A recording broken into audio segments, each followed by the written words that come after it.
ከጌቴ ሰማኒ እስከ ቀራንዮ ዓለምን የቀየረው የፍቅር ጉዞ።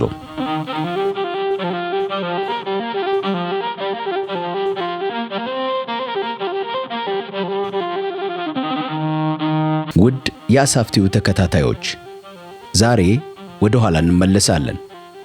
ከ2000 ዓመታት በፊት ወደ ነበረችው የኢየሩሳሌም ከተማ። በዛ ወቅት የኢየሩሳሌም ድባብና አየር በሁለት ተቃራኒ ስሜቶች ተሞልቶ ነበር።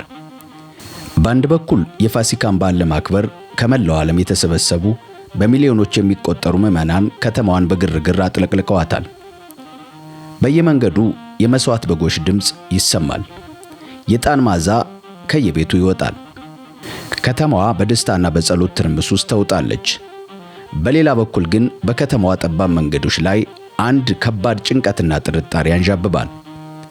የሮማውያን ወታደሮች በፈረሶቻቸው ላይ ሆነው በንቃት ይቃኛሉ። የአይሁድ የሃይማኖት መሪዎች በሚስጥር ይመካከራሉ። ተራው ሕዝብ ደግሞ በሹክሹክታ ስለ አንድ ሰው ይጠይቃሉ። ያ የናዝሬቱ ኢየሱስ የት ይሆን የሚል እርስ በርስ ጥያቄ። በዛን ሳምንት ኢየሩሳሌም የመለኮታዊ ፍቅርና የሰዋዊ ክደት፣ የድል አድራጊነት ሆሳዕናና የሞት ፍርድ ድምፅ የተጋጩባት ማዕከል ነበረች። ዛሬ በምናብ ወደዚያ ዘመን እንመለሳለን። በታሪክ መዝገቦችና በቅዱሳን መጻሕፍት ውስጥ አልፈን የዓለምን ታሪክ ለዘላለም የቀየረውን ያችን የሕማማት ሳምንትና የኢየሩሳሌምን ሁኔታ በዓይነ ሕሊና በዝርዝር እንቃኛለን። ለመሆኑ ኢየሩሳሌም በዚህ ወቅት ምን አይነት ሁኔታ ላይ ነበረች? የመጀመሪያው የሕዝቡን ብዛት እንመልከት። በመደበኛ ጊዜ የከተማዋ ነዋሪዎች ከ50 ሺህ የማይበልጥ ቢሆንም በበዓለ ፋሲካ ወቅት ግን እስከ 1 ሚሊዮን የሚጠጋ ከዓለም ዙሪያ ለበዓለ ፋሲካ የመጣ ሕዝብ ከተማዋን ያጨናነቃት ነበር። ፖለቲካዊ ውጥረትን ስንመለከት ሮማውያን የአይሁድ ብሔርተኝነት እንዳይቀሰቀስ ከፍተኛ ጥበቃ ያደርጉ ነበር። ጴንጤናዊው ጲላጦስ በበዓሉ በሰላም ለማሳለፍ ከቂሳሪያ ወደ ኢየሩሳሌም መጥቶ በቤተ መንግሥቱ ውስጥ ይገኝ ነበር። ሃይማኖታዊ ድባቡን ስናይ ቤተ መንግሥቱ የከተማዋ ልብ ነበር። ሕዝቡ ለመስዋዕት የሚሆን እንስሳትን ለመግዛትና ገንዘብ ለመለዋወጥ በሚያደርገው እንቅስቃሴ ግቢው በንግድ ሥራ ተወጥሮ ነበር። ስለ እንግዳ ማረፊያ ሁኔታም ስናይ ከተማዋ እንግዶችን ማስተናገድ ስለማትችል አብዛኛው ሕዝብ እንደ ቢታንያ ባሉ ቅርብ መንደሮች ወይም በደብረ ዘይት ተራራ ላይ ድንኳን ጥሎ ያድር ነበር። ዛሬ የምናወራው ስለ አንድ ሳምንት ነው። ነገር ግን ይህ ሳምንት እንደ ማንኛውም ሳምንት 7 ቀን አይደለም። የሰው ልጅ የዘላለም ዕጣ ፈንታ የተቀየረበት፣ የሰማይና የምድር ጌታ ስለ ፍቅር ብሎ ዝምታን የመረጠበት፣ ፍቅር የሚለው ቃል በተግባር የተተረጎመበትና ሰማይና ምድር ስለታረቁበት፣ ሰይጣን እንደ መብረቅ ከሰማይ ስለወደቀበት፣ ሞት ስለተሸነፈበት፣ ትንሣኤ ስለታወጀበት የሕማማት ሳምንትና ትንሣኤ ነው። ዛሬ ወደ ጥልቁ የሕማማትና የትንሣኤ ጉዞ እንወስዳችኋለን። እስከ መጨረሻው አብራችሁን እንድትቆዩ በፍቅር እንጋብዛለን። ከጌቴ ሰማኒ እስከ ቀራንዮ ዓለምን የቀየረው የፍቅር ጉዞ።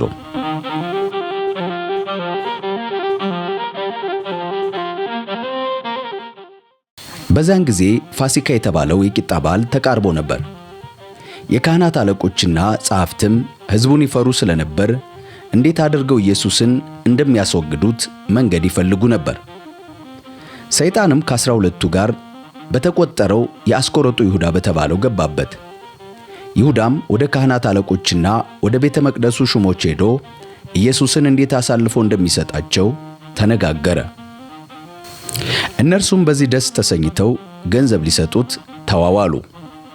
በማቴዎስ ወንጌል ምዕራፍ 26 ላይ እንደዚህ የሚል ቃል እናገኛለን። እርሱን አሳልፌ ብሰጣችሁ እናንተስ ምን ትሰጡኛላችሁ አላቸው። እነርሱም 30 ጥሬ ብር ቆጥረው ሰጡት። ከዚያም ጊዜ ጀምሮ ይሁዳ ኢየሱስን አሳልፎ የሚሰጥበትን አመቺ ጊዜ ይፈልግ ነበር ብሎ ይናገራል። ይህ እውነትም በነቢያት መጽሐፍ በዘካርያስ ምዕራፍ 11 ላይ እንደዚህ ተቀምጦ እናገኘዋለን። እኔም የሚበጅ መስሎ ከታያችሁ ዋጋዬን ክፈሉኝ፣ አይሆንም ካላችሁም ተውት አልኋችሁ። ስለዚህ 30 ብር ከፈሉኝ። እግዚአብሔርም ሊከፍሉኝ የተስማሙበትን ጥሬ ዋጋ በግምጃ ቤቱ ውስጥ አኑረው አለኝ። እኔም 30ውን ብር ወስጄ በእግዚአብሔር ቤት ባለው ግምጃ ቤት አስቀመጥኩት በማለት ይህ ያስቆረጡ ይሁዳ ጌታችን ኢየሱስ ክርስቶስን በ30 ብር የሸጠበት ታሪክ በነቢያት ተጽፎ ነበር። ይሁዳም በነገሩ ተስማማ። አሳልፎ ሊሰጣቸውም ሕዝብ የማይገኝበትን ምቹ ጊዜ ይጠብቅ ጀመር። ጌታችን ኢየሱስ ክርስቶስ የመጨረሻው ራት ወይም ደግሞ ቅዱስ ቁርባንን ሥርዓት ያካሄደበትን ክፍል እናገኛለን።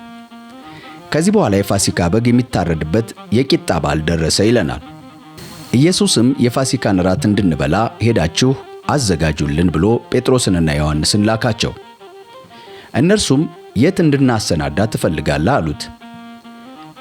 እርሱም እንዲህ አላቸው፣ እነሆ ወደ ከተማ ስትገቡ የውሃን ሥራ የተሸከመ ሰው ታገኛላችሁ። እርሱ ወደሚገባበት ቤት ድረስ ተከተሉት። ለቤቱም ባለቤት መምህሩ ከደቀ መዛሙርቴ ጋር የፋሲካን ራት የሚበላበት የእንግዳ ክፍል ወዴት ነው ይልሃል በሉት። እርሱም በሰገነት ላይ ያለውን ተነጥፎ የተዘጋጀ ሰፊ አዳራሽ ያሳያቸዋል። በዛም አሰናዱልን አላቸው። እነርሱም ሄደው ልክ ኢየሱስ እንደነገራቸው ሆኖ አገኙት።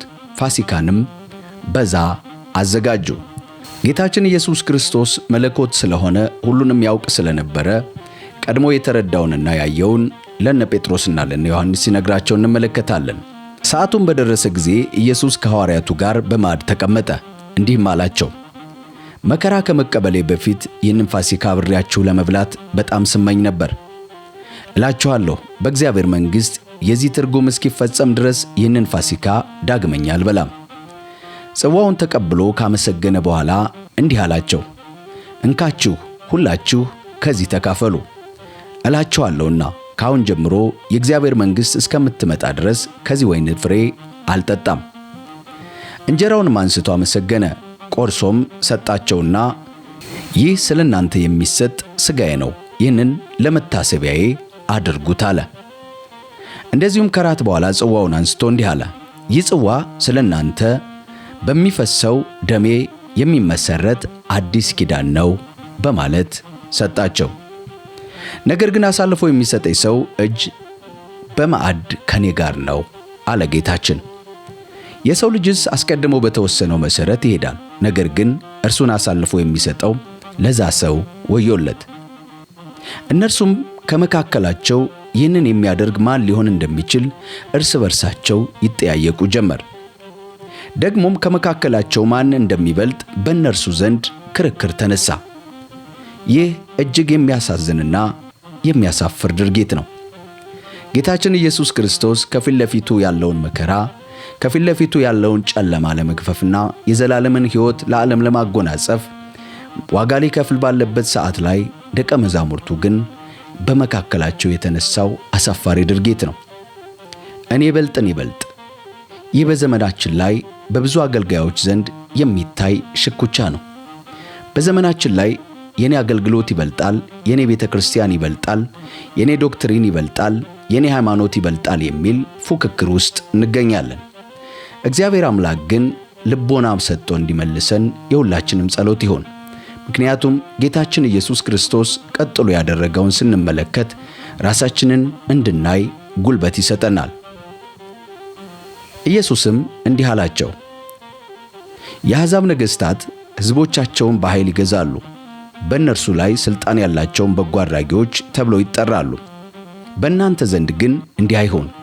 ይልቁንም ከእናንተ ታላቅ የሆነ እንደ ታናሽ፣ ገዢ የሆነም እንደ አገልጋይ ይሁን በማለት ትሕትናን ሲያስተምር እናያለን። ለመሆኑ በማዕድ ከተቀመጠና ቆሞ ከሚያስተናግድ ማን ይበልጣል? በማዕድ የተቀመጠው አይደለምን? እኔ ግን በመካከላችሁ ያለሁት እንደ አንድ አገልጋይ ነው። እናንተም ሳትለዩኝ በመከራዬ ጊዜ ባጠገቤ ቆማችሁ ናችሁ። አባቴ እኔን እንደሾመኝ እኔ ደግሞ በመንግሥቴ እሾማችኋለሁ በማለት የሚሾም ማን እንደሆነና ሹመቱ በዘላለም ሕይወት ወይም በእግዚአብሔር መንግሥት ውስጥ እንደሆነ እንጂ በምድር ላይ እንደ ነገሥታት እንዳልሆነ ጌታችን ኢየሱስ ክርስቶስ ይናገራል። ይኸውም በመንግሥቴ ከማዕዴ እንድትበሉና እንድትጠጡ ደግሞም በዙፋኔ ላይ ተቀምጣችሁ በ12ቱ የእስራኤል ነገድ ላይ እንድትፈርዱ ነው በማለት ግልጽ ሐሳብ ይነግራቸዋል። ደግሞም ኢየሱስ እንዲህ አለ፣ ስምዖን ስምዖን ሆይ እነሆ ሰይጣን እንደ ስንዴ ሊያበጥራችሁ ለመነ። እኔ ግን እምነትህ እንዳይጠፋ ስለ አንተ ጸለይሁ። አንተም በተመለስ ጊዜ ወንድሞችህን አበርታ በማለት የአገልግሎት ኃላፊነትን ለጴጥሮስ ይሰጠዋል። ስምዖንም ጌታ ሆይ እኔ ካንተ ጋር ወህኒ ለመውረድም ለመሞትም ዝግጁ ነኝ አለ። ከልብ ሳይሆን በስሜቱ የተናገረው መሆኑን ቀጥሎ ያለውን ታሪክ ስናይ ይገባናል። ዛሬ ላይ እኛ ክርስቲያኖች በስሜት ይህንን አደርጋለሁም በማለት በእግዚአብሔር ፊት መናገር የለብንም። በማስተዋልና በጥንቃቄ ልንናገርና ቃል ልንገባ ያስፈልጋል። አልያ እንደ ጴጥሮስ በስሜት የተናገርነው ነገር ተመልሶ ወጥመድ ይሆንብናል።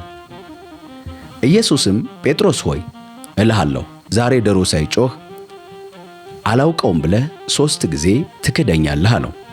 ከዚያም ኢየሱስ ያለ ኮረጆ ያለ ከረጢትና ያለ ጫማ በላኳችሁ ጊዜ የጎደለባችሁ ነገር ነበርን ብሎ ጠየቃቸው። እነርሱም ምንም አልጎደለብንም አሉ። እርሱም እንዲህ አላቸው፣ አሁን ግን ኮረጆም ከረጢትም ያለው ሰው ይያዝ፣ ሰይፍ የሌለው ልብሱን ሽጦ ይግዛ እላችኋለሁና ከዓመፀኞች ጋር ተቆጠረ ተብሎ የተጻፈው በእኔ መፈጸም አለበት። ስለ እኔ የተጻፈው ፍጻሜ በእርግጥ ደርሷል አላቸው። ምክንያቱም ይህ በነቢያት መጽሐፍ በትንቢተ ኢሳይያስ ምዕራፍ 53 ቁጥር 12 ላይ እንደዚህ ተጽፎ እናገኘዋለን። ስለዚህ ድርሻውን ከታላላቆች ጋር ሰጠዋለሁ፣ ምርኮውን ከኃያላን ጋር ይከፋፈላል። እስከ ሞት ድረስ ሕይወቱን አሳልፎ በመስጠት ከከንቱ አድራጊዎች ጋር በመቆጠሩ የብዙዎችን ኃጢአት ተሸከመ፣ ስለ ዓመፀኞችም ማለደ ተብሎ በትንቢት መጽሐፍ ላይ ተጽፏል። ደቀ መዛሙርቱም ጌታ ሆይ እነሆ 2 ሰይፍ እዚህ አሉ አሉት። እርሱም ይበቃል አላቸው። በዚህ ክፍል ላይ ጌታችን ኢየሱስ ክርስቶስ ሰይፍ መታጠቅን እያበረታታ እንዳይደለ በማቴዎስ ወንጌል ምዕራፍ 26 ላይ ያለውን ሐሳብ ማየት ያስፈልጋል። ኢየሱስ እንዲህ አለው፣ በል ሰይፍህን ወደ ሰገባው መልስ፣ ሰይፍ የሚመዙ ሁሉ በሰይፍ ይጠፋሉ። ካስፈለገ አባቴ ብለምነው ከ12ቱ ክፍል ሰራዊት የሚበልጡ መላእክትን የማይሰድልኝ ይመስልሃል? ይህ ቢሆን ደግሞ ቅዱሳት መጻሕፍት ይሆናል ያሉት ነገር እንዴት ይፈጸማል? በማለት በማቴዎስ ወንጌል ላይ ይናገራል። እንደ ልማዱም ይለናል። እንደ ልማዱም ጌታችን ኢየሱስ ክርስቶስ ወደ ደብረ ዘይት ተራራ ሄደ፣ ደቀ መዛሙርቱም ተከተሉት። ምክንያቱም ጌታችን ኢየሱስ ክርስቶስ በሆሳዕና ተብሎ ኢየሩሳሌም ከገባ በኋላ በደብረ ዘይት ተራራ ተደጋጋሚ የጸሎት ጉዞ ያደርግ ስለነበር ነው እንደ ልማዱ የሚል ቃል የምናገኘው። ኢየሱስ ክርስቶስ የጸሎት ልማድ እንደነበረው በዚህ ክፍል ላይ እንማራለን። እኔና እናንተ ከዚህ ምን እንማር? የክርስትና ሕይወት የየዕለት የውጊያ ሕይወት ነው። በእግዚአብሔር ፊት የጸሎት ልማድ ያስፈልገናል። የክርስቲያን ሕይወት ውበት የሚኖረው በጸሎትና በቃሉ ያማረ ሲሆን ነው። እዚያም በደረሰ ጊዜ ወደ ፈተና እንዳትገቡ ጸልዩ አላቸው። ከእነርሱም የድንጋይ ውርወራ ያህል ርቆ ተንበርክኮ ጸለየ ይለናል። እንዲህም አለ፣ አባት ሆይ ፈቃድህ ከሆነ ይህች ጽዋ ከኔ ውሰድ፣ ነገር ግን የኔ ፈቃድ ሳይሆን ያንተ ፈቃድ ይፈጸም ብሎ ጸለየ። መልአክም ከሰማይ ተገልጦ አበረታታው። እጅግ ተጨንቆ በብርቱ ይጸልይ ነበር። ላቡም እንደ ደም ነጠብጣብ ወደ ምድር ይፈስ ነበር። ሰቆቃ ኤርምያስ ምዕራፍ 1 ቁጥር 12 ላይ እናንት መንገድ አላፊዎች ሁሉ ይህ ለእናንተ ምንም አይደለምን? ተመልከቱ እዩም፣ በጽኑ ቁጣው ቀን እግዚአብሔር ያመጣብኝን በእኔ ላይ የደረሰውን የኔን መከራ የመሰለ መከራ አለን እንዳለው ጌታችን ኢየሱስ ክርስቶስ የወዙን ነጠብጣብ በሚገርም ሁኔታ ወደ ደም እስከሚቀየር ድረስ ሲጨነቅና ሲተክዝ ሲጸልይ እንመለከታለን። የጭንቀትና ሐዘን ለእኔና ለእናንተ እንደሆነ በዚህ ዘመን ላይ ስንቶች እናስተውላለን? ከጸሎትም ተነስቶ ወደ ደቀ መዛሙርቱ መጣ። እነርሱም ከሐዘን የተነሳ ተኝተው አገኛቸው። ለምን ትተኛላችሁ? ወደ ፈተና እንዳትገቡ ተነስታችሁ ጸልዩ አላቸው። እርሱም ገና እየተነጋገረ ሳለ ብዙ ሰዎች መጡ። ከ12ቱ አንዱ ይሁዳ የተባለውም ሰው ይመራቸው ነበር። ሊስመውም ወደ ኢየሱስ ተጠጋ። ኢየሱስ ግን ይሁዳ ሆይ የሰውን ልጅ በመሳም አሳልፈህ ትሰጣለህን? አለው። በኢየሱስ ዙሪያ የነበሩ ሰዎች ሁኔታውን ተመልክተው ጌታ ሆይ በሰይፍ እንምታቸውን አሉ። ከእነርሱም አንዱ የሊቀ ካህናቱን አገልጋይ መትቶ ቀኝ ጆሮውን ቆረጠው። ይህም በሌላ ክፍል ላይ ጴጥሮስ እንደሆነ እናነባለን። ኢየሱስ ግን ተው፣ እዚህ ድረስ ፍቀዱ አለ። የሰውየውንም ጆሮ ዳሶ ፈወሰው። ከዚያም ኢየሱስ ሊይዙት የመጡትን የካህናት አለቆች፣ የቤተ መቅደስ ሹማምንትና ሽማግሌዎች እንዲህ አላቸው፣ ወንበዴ እንደሚይዝ ሰው ሰይፍና ቆመጥ ይዛችሁ መጣችሁን? በየዕለቱ በቤተ መቅደስ ከእናንተ ጋር በነበሩ ጊዜ እጃችሁን አላነሳችሁብኝም። ይህ ግን ጨለማ የነገሰበት ጊዜያችሁ ነው አላቸው። ከዚያም በኋላ ኢየሱስን ይዘው ወሰዱት፣ ወደ ሊቀ ካህናቱም ግቢ ያስገቡት። ጴጥሮስም በርቀት ይከተለው ነበር። ሰዎቹ በሊቀ ካህናቱ ግቢ ውስጥ እሳት አንድደው በአንድነት ተቀምጠው ሳለ ጴጥሮስ ከእነርሱ ጋር ተቀምጦ ነበር። አንዲት የቤት ሠራተኛም ጴጥሮስ እሳቱን አጠገብ ተቀምጦ አየችውና ትኩር ብላ በመመልከት ይህ ሰው ደግሞ ከእርሱ ጋር ነበር አለች። እርሱ ግን አንቺ እኔ አላውቀውም ብሎ ካደ። ከጥቂት ጊዜ በኋላ አንድ ሌላ ሰው አይቶት አንተ ደግሞ ከእርሱ አንዱ ነህ አለው። ጴጥሮስ ግን አንተ ሰው እኔ አይደለሁም አለ። አንድ ሰዓት ያህል ቆይቶ ሌላ ሰው በእርግጠኝነት ይህ ሰው ከገሊላ ስለሆነ ያለ ጥርጥር ከእርሱ ጋር ነበር አለ። ጴጥሮስ ግን አንተ ሰው የምትለውን እኔ አላውቅም አለ። ይህንንም ተናግሮ ገና ሳይጨርስ ዶሮ ጮኸ። በማቴዎስ ወንጌል ምዕራፍ 26 ላይ እርሱ እየማለና እየተገዘተ እኔ ሰውየውን አላውቀውም አላቸው። ወዲያውም ዶሮ ጮኸ። በዚህ ጊዜ ጴጥሮስ ዶሮ ሳይጮህ 3 ጊዜ ትክደኛለህ ብሎ ኢየሱስ የተናገረው ቃል ትዝ አለው። ጴጥሮስም ወደ ውጭ ወጥቶ መራራ ለቅሶ አለቀሰ ይለናል። ጌታም መለስ ብሎ ጴጥሮስን ተመለከተው። ጴጥሮስም ዛሬ ዶሮ ሳይጮህ 3 ጊዜ ትክደኛለህ ብሎ ጌታ የተናገረው ቃል ትዝ እንዳለው በሉቃስ ወንጌል ምዕራፍ 22 ላይ እናገኛለን። ጴጥሮስ ወደ ውጭ ወጥቶ ምርር ብሎ አለቀሰ ይለናል። ምርር ብሎ አለቀሰ። አንዳንዳችን ለማስመሰል የምንሞክር ክርስቲያኖች አለን። በእግዚአብሔር ፊት ንስሐ ስንገባ በእግዚአብሔር ፊት ሆነን የምናለቅስ የምንመስል ግን ከውስጣችን ያልሆነ ለቅሶ የሚመስል ነገር ግን የልብ ያልሆነ የምናለቅስ ሰዎች አለን። እግዚአብሔር እንባችንን ሳይሆን ከልባችን ውስጥ ያለውን ምርር ያለ ጥያቄ ያደምጠዋል። እኔና እናንተ እንደ ጴጥሮስ በዚህ ዘመንም በእግዚአብሔር ፊት ምርር ብለን ከተመለስን እግዚአብሔር ይምረናል፣ እግዚአብሔር ይሰማናል። ጴጥሮስ ምርር ብሎ ሲያለቅስ ጌታችን ኢየሱስ ክርስቶስ ዝም ብሎ አልተወውም። እንደዚህ ይለናል።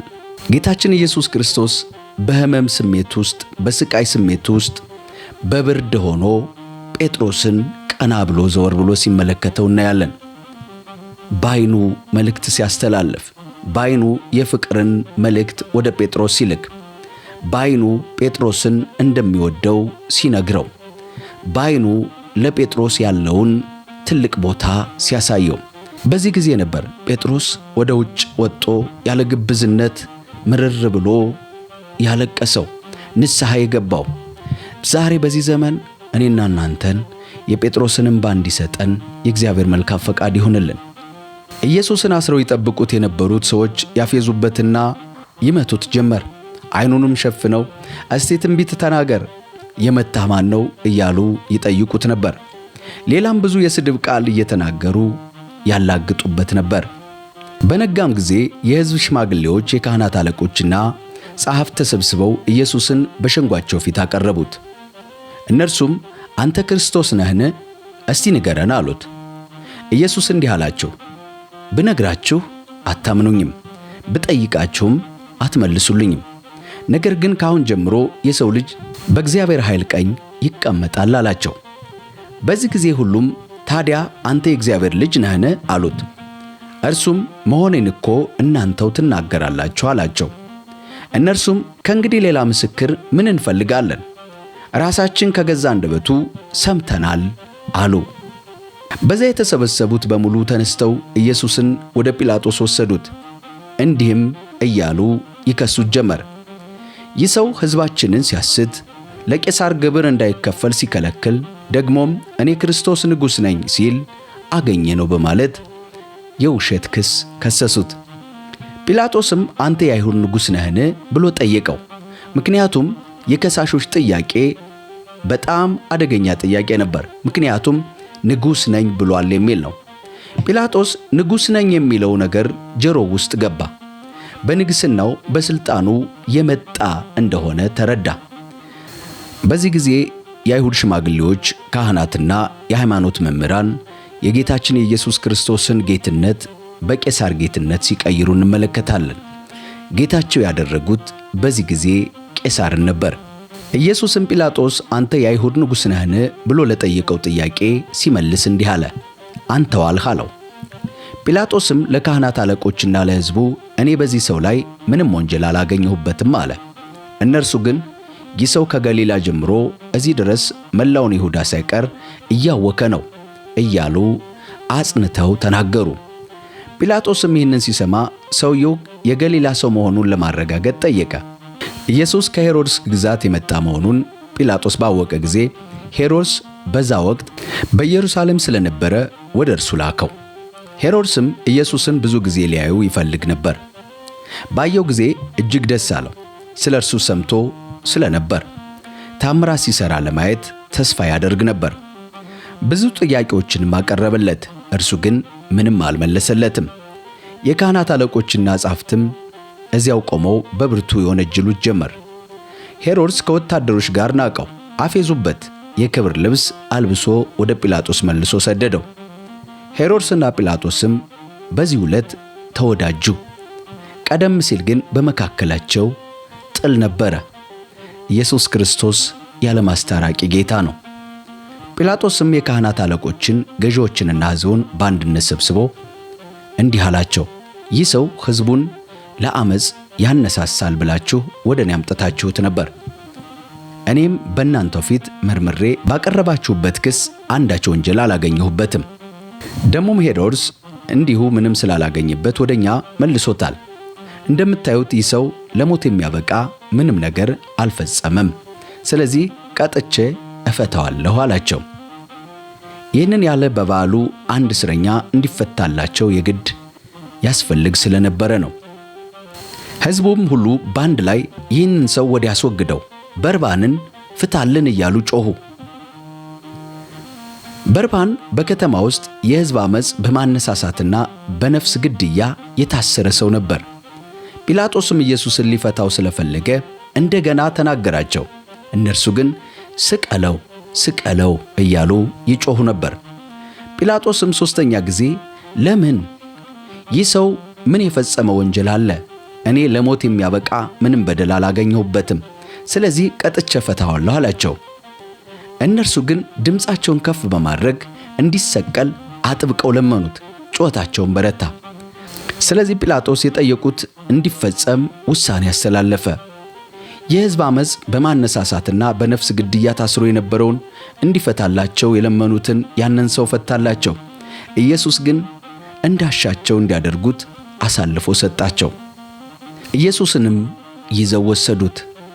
እየገረፉ እያንገላቱ ከአቅሙ በላይ የሆነ መስቀል አሸክመው በጅራፍ እየገረፉ ወሰዱት። በተራራ እየተጨነቀ እየወደቀ እየተነሳ ጉዞ ቀጠሉ።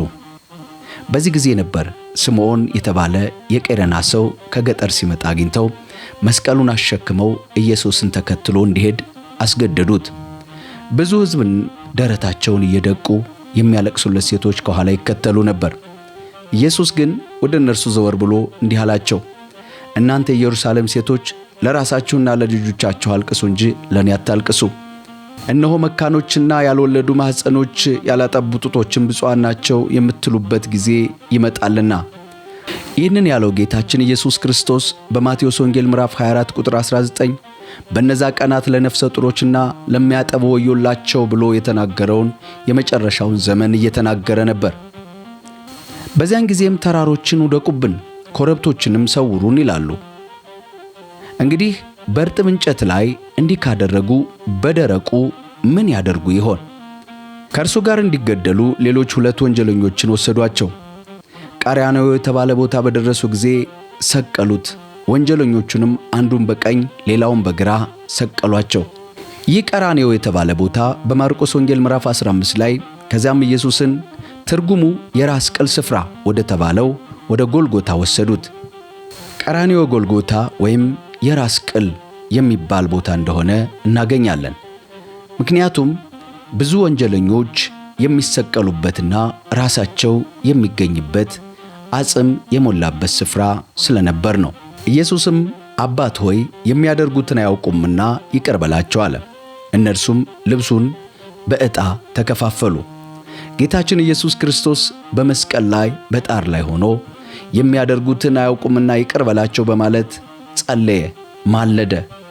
እኔና እናንተ ዛሬ ክርስቲያን ተብለን ለወንድሞቻችን ለእህቶቻችን ግራና ቀኙን ለማያውቅ ሕዝብ ምን ያህል እንደምንጸልይ እግዚአብሔር አምላክ ዛሬ ይጠይቀናል።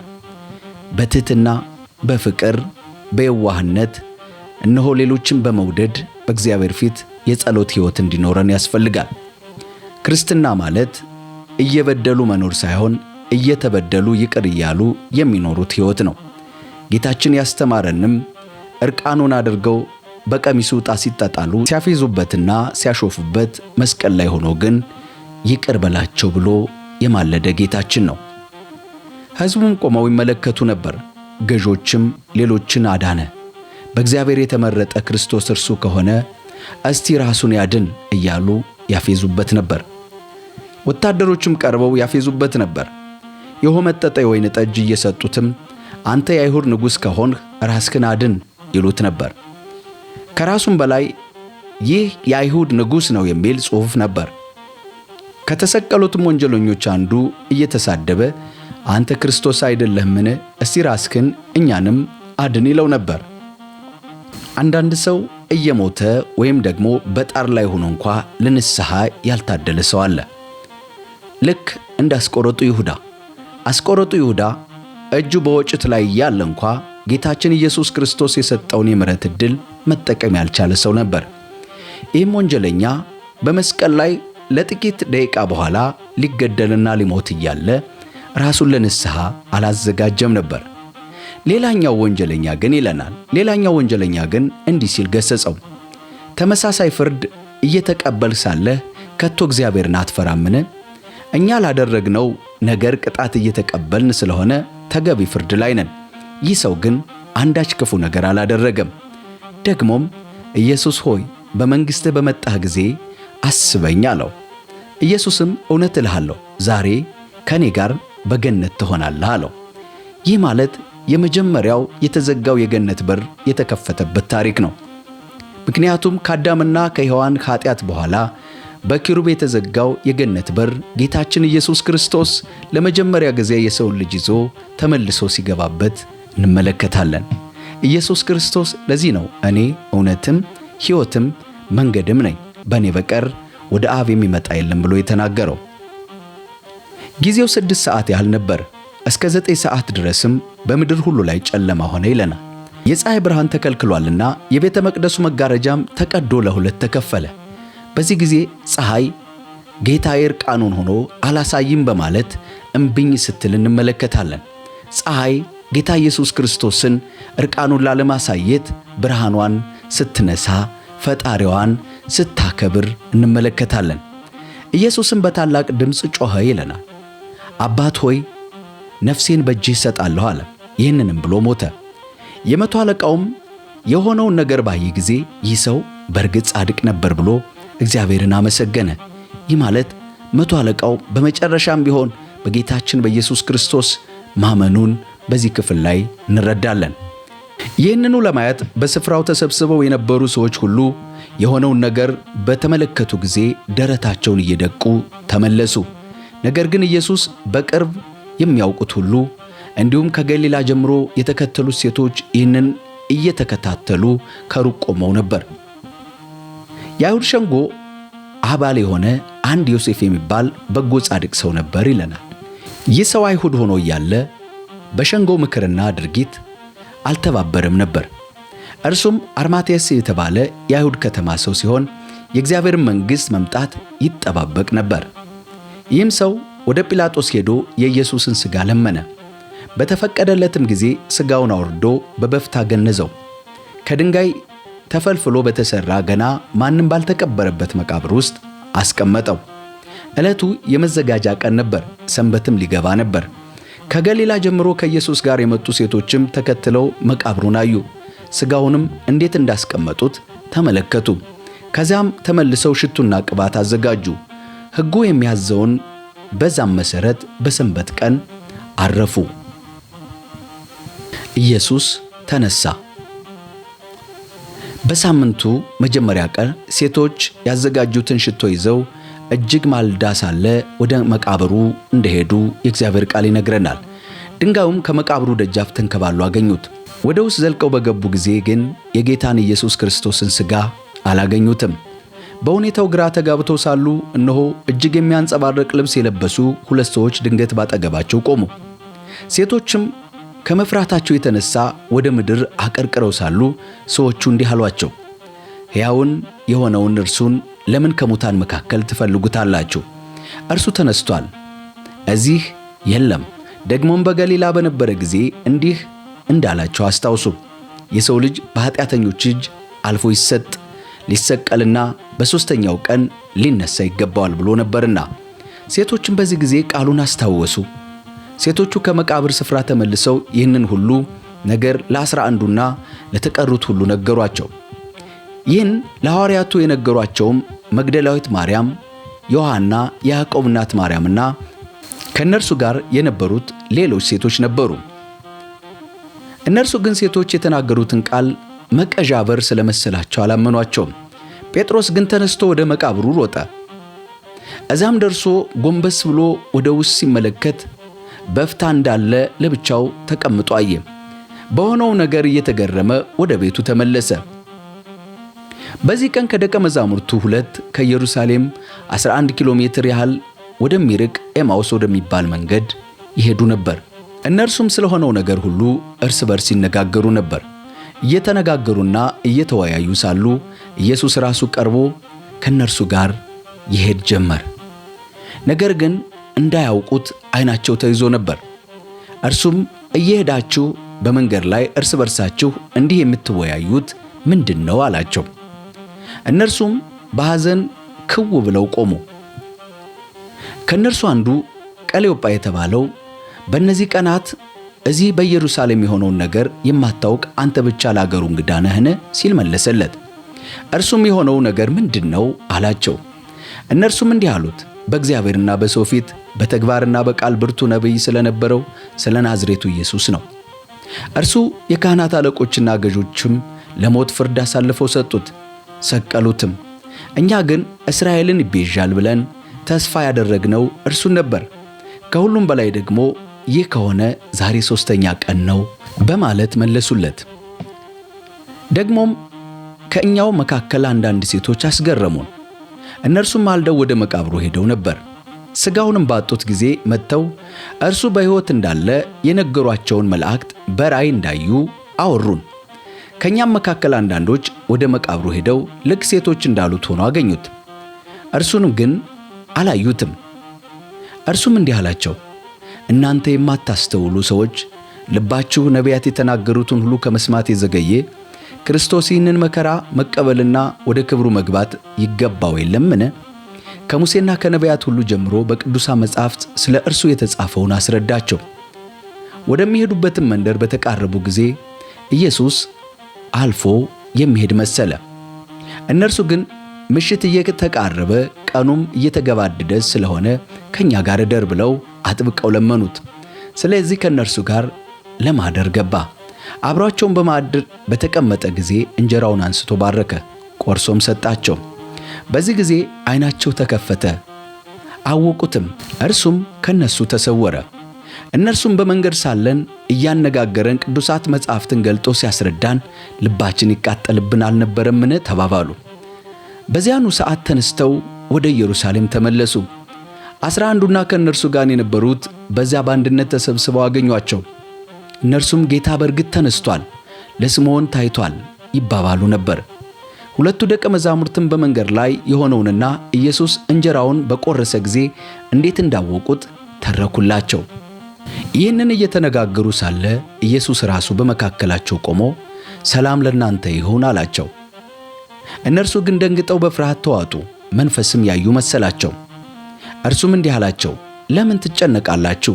ለምንስ ጥርጣሬ በልባችሁ ይገባል? እጆቼንና እግሮቼን ተመልከቱ፣ እኔው ራሴ ነኝ። ደግሞም ንኩኝና እዩ፣ በእኔ እንደምታዩት መንፈስ ሥጋና አጥንት የለውምና።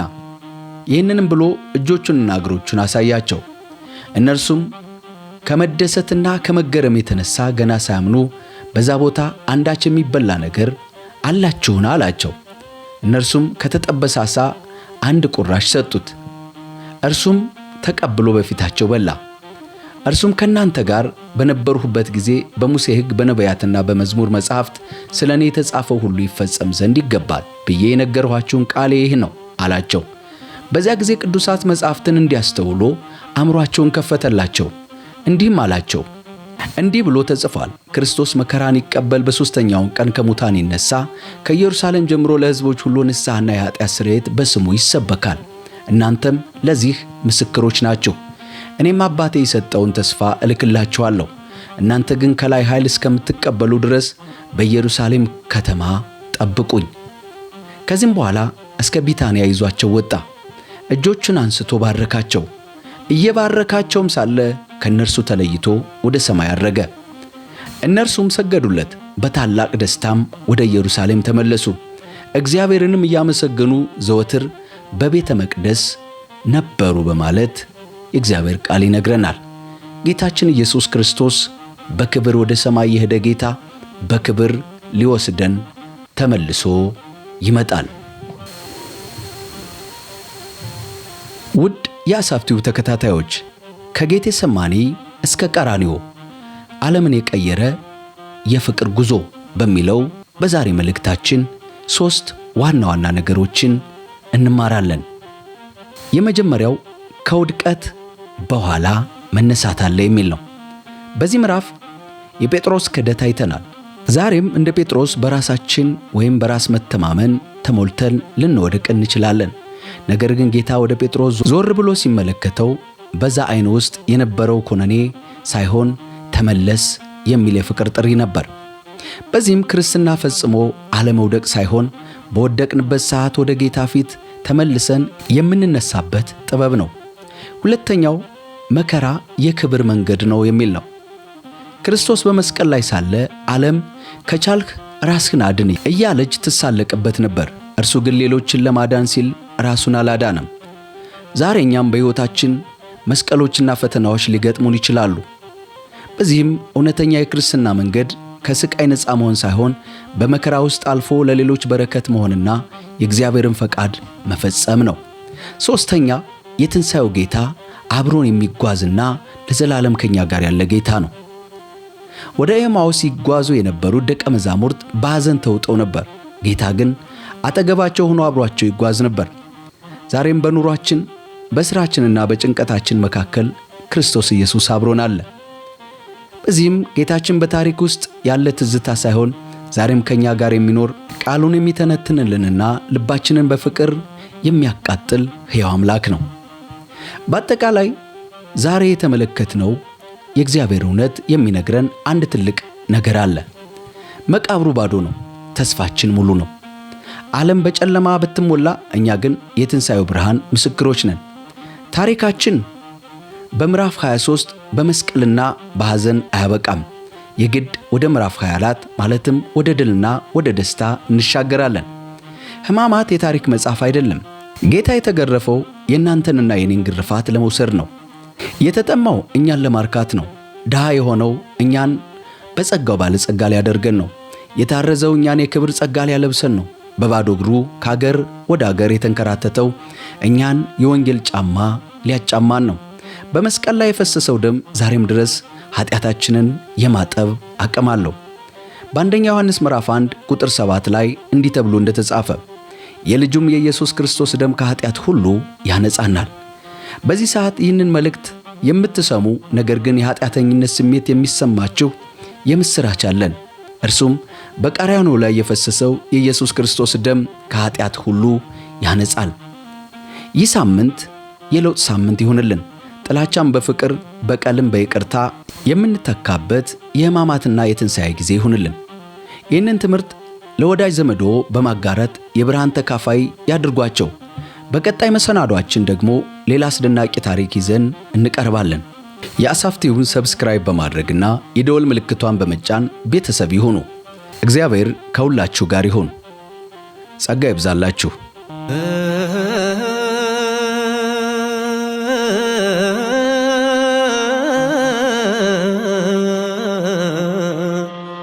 ገብረህ ይስፋልን አምላካችን